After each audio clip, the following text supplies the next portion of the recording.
Hi hello friends, welcome to Mouni cine updates.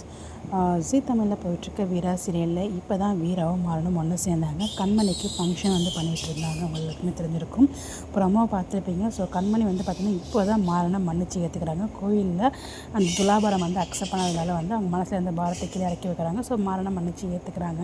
இது ஒரு பக்கம் போயிட்டுருக்கு இல்லையா? ஸோ அந்த மன்னிச்சு ஏற்றதுக்கப்புறம் இப்போது ரீசெண்டாக அந்த ப்ரொமோவில் கண்மணிக்கு எல்லா விஷயமும் தெரிய வருமா அப்படிங்கிற மாதிரி ஒரு கேள்விகளை முப்பாட்டியிருக்காங்க. ஏன்னா ஸோ விஜிக்கு எல்லா உண்மையும் தெரியும் இல்லையா? அவங்க பார்த்திங்கன்னா ஆல்ரெடி அவங்க வச்சிருந்த ஆதாரத்தை இன்னொருத்தவங்கள்ட்ட கொடுத்து அவள் போட்டு கொடுக்கறதுக்காக அனுப்பிச்சிருப்பாங்க. ஸோ அந்த விஷயம் மாறனுக்கும் அவங்க அண்ணனுக்கும் தெரிஞ்சு அவங்கள போட்டு அடைச்சி வேறு ரூமில் வச்சுருவாங்க. ஸோ இந்த விஷயம் தெரிஞ்சுக்கிட்ட விஜி பார்த்திங்கன்னா உண்மை எல்லாத்தையுமே கண்ணிக்கிட்ட சொல்கிறதுக்காக நடு ஹாலில் கூப்பிட்டுட்டு இருக்காங்க. ஸோ உண்மையிலே அவங்க அண்ணன் சத்துக்கு யார் காரணம் தெரியுமா அப்படிங்கிற மாதிரிலாம் பேசிகிட்டு இருக்கிற மாதிரி காமிச்சிருக்காங்க. அப்போ எனக்கு தெரிஞ்சு கண்மணிக்கு இப்போ ட்ரூத் தெரியாது நினைக்கிறேன். பிகாஸ் கண்மணி உண்மையாகவே நல்லவங்களாக மாறிட்டாங்க. மரணையும் மன்னிச்சு ஏற்றிக்கிட்டாங்க.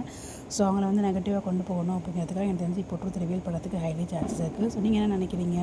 கண்மணிக்கு உண்மை தெரியணும்னு நினைக்கிறீங்களா, தெரியவாதுன்னு நினைக்கிறீங்களா? இது எப்படி வீராமாறனு கையில் போகிறாங்க அப்படின்னு சொல்லி உங்களுடைய கருத்துக்களை மறக்காமல் கமெண்ட்டில் சொல்லுங்கள். இந்த மாதிரி அப்டேட் தெரிஞ்சுக்க நம்மளோட சேனலை ஃபாலோ பண்ணிக்கோங்க. Bye bye.